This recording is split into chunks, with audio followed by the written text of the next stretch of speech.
Okay. இது உங்களோட muscle. நீங்க ப்ராப்பரான ஒர்க் அவுட் பண்ணீங்கன்னா உங்க மசில் பிரேக் டவுன் ஆகி இப்படி ஆகும்.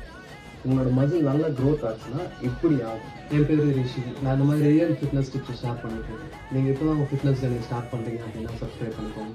உங்களோட மசில் க்ரோத் நல்லா இருக்கணும்னா உங்கள் டயட்டில் ப்ரோட்டீன் கண்டிப்பாக இருக்கும். ப்ரோட்டீன்னா வெறும் சப்ளிமெண்ட்ஸ் மட்டும் இல்லை, ஹோல் ப்ரோட்டீன் சோர்ஸ்.